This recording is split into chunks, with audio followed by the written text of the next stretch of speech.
ახლა კი გავარკვიოთ, როგორ აღმოჩნდა მსახიობისა და ფოტომოდელის მონაწილეობით საქართველოში გადაღებული ფილმის კადრები პორნო საიტებზე. საქმე ეხება 13 წლის წინ რეჟისორ შოთა კალანდაძის მიერ გადაღებულ ფილმს, რომელშიც მსახიობის შიშველის სხეული ჩანს. ქალი ამტკიცებს, რომ გადაღებისას საუბარი მხოლოდ ფილმზე იყო და არასდროს დათანხმებულა ამ მასალის სხვა კონტექსტში გამოყენებას. ვიდეოები პორნო პლატფორმებზე წლების წინ აიტვირთა, თუმცა მსახიობმა ამის შესახებ მოგვიანებით შეიტყო და სამართლებრივი დავა დაიწყო. ვინ გამოიყენა კინო კადრები ინტიმურ კონტენტად? კითხვას რეჟისორი ცვამს და საგამოძიებო უწყებას თავადაც მიმართავს. მარიკა გოცირიძის რეპორტაჟი. მივიღე მონაწილეობა მხატვრულ ფილმებში მეგავარსკვლავებთან და აღმოჩნდი პორნო საიტებზე. მხატვრულ დოკუმენტური ფილმისთვის გადაღებული ეს კადრები მოგვიანებით პორნო საიტებზე აღმოაჩინა. რეჟისორ შოთა კალანდაძის ნამუშევრებში მონაწილეობა საკუთარი სურვილით მიიღო. შოთას არ უჭირს ადამიანების დათანხმება, კარგი манипуляციის უნარი გააჩნია და ვულოცა მას ამისთვის, რადგან მე არ ვარ იოლად დასაყოლიებელი ადამიანი.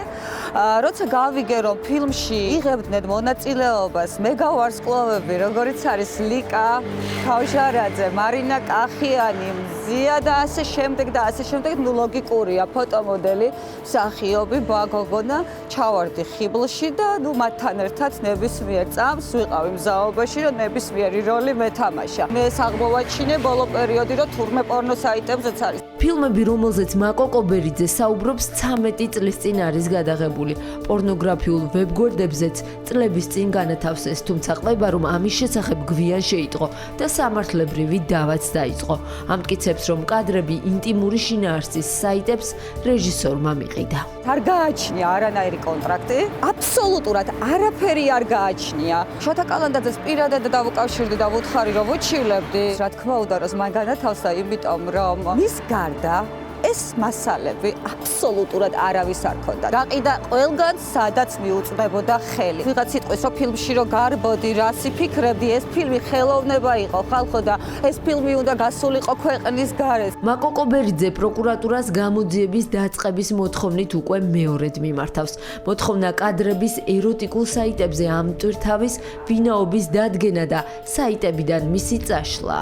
მათ ჰქონდათ შეთანხმება, რომ მაკოს ნებართვის გარეშე არ იქნებოდა დადებული არანაირი კონტექსტში არსად, თუმცა რეჟისორმა შოთა კალანდაძემ დაარღვია პირობა ის დადო არა მხოლოდ კინოთეატრებში, არამედ პორნო საიტებზეც. სავარაუდოდ ჰქონდა ფინანსური ინტერესი. ჩვენი მოთხოვნა არის პროკურატურის მიმართ, რომ მათმა დაიწყოს გამოძიება ღირსებისა და პატივის შელახვის და პერსონალური მონაცემების უკანონო გამოყენების ფაქტზე.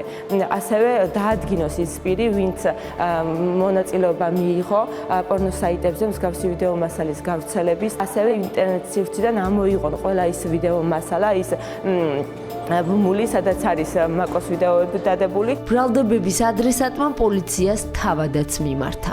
დაადგინდეს, ვინ ატვირთა და თუ ფული გააკეთა იმ ტიპმა, ვინც ატვირთა. ჩვენც გაგვინაწილოს რა. შოთა კალანდაძე ამბობს, რომ მას არც პორნო გადაუღია და არც მის ინტერესში შედის ამგვარ პლატფორმაზე მის მიერ გადაღებული კადრების განთავსება. მე არ ამიტვირთია, მაგრამ დაადგინონ ვინ ატვირთა. ეს ეხლა კი არა, რამდენი წელი იდო და დავიჯერო მაგან არ იცო და ჯერაც ერთ პორნო სად არის? მე პორნო არაფერი არ გადამიღია არასდროს. ეს არის არტ ფილმი ეროტიული ელემენტებით. ვიღაცამ რაღაცა ატვირთა, პორნო საიტი იქნება თუ ის, მე სად უნდა ვსდიო? რასში მჭირდება მე რო ავტვირთო, თან ვიღაც უცნობი ქალი, რომელიც მე მგონი რომ გავივაჩეროთ ქუჩაში, არავინ არ ეცესო. ხო და რატო ავტვირთავდი მაგას? რეჟისორი ასევე ინახავს ხელნაწერს. მისი თქმით, მაკო კობერიძე თავად წერს, რომ პრეტენზია კადრებზე, რომელიც შოთა კალანდაძემ გადაიღო, არ აქვს. არანაირი პრეტენზია არ მაქვს. ამას იურიდიულად ძალა აქვს? რა თქმა უნდა. შოთა კალანდაძე ამბობს, რომ მაკო კობერიძეს გადაღებისას შეცდა. ეს ქალი მიჩივის მე? ვაფშე როდისმე გაიჩითებოდა ამ სასტავში, სადაც მე გავაჭრე, იმის მაგალითად რომ მადლობელი იყოს. ეს ფილმები ისეთ სახელებთან არის, რომ ყოველთვის აპირებს იყოს ყურებადი და ყურადღების ცენტრში. მაგ ქალს აუცილებლად საშვილიშვილოდ ამოვიღებ ჩემი ყველა ფილმიდან, კომპიუტერული გრაფიკით ჩავსვამ სხვას. მაგი აღარ იქნება. მე რო ფული მექნება აუცილებლად ყველა ჩემი ფილმიდან მაგი იქნება გამქრალი. სანამ მაკო კობერიძე კომპიუტერული გრაფიკის გამოყენებით შოთა კალანდაძის ფილმებიდან გაქრება, მისი კადრები პორნო საიტებზე სულ უფრო მეტ ნახვას აგროვებს. ახლა საჩივარი თუ ვინ განათავსა 18+ საიტებზე კადრები ორ საგამოძიებო უწყებაშია. მოდელმა პროკურატურას, რეჟისორმა კი შინაგან საქმეთა სამინისტროს მიმართა.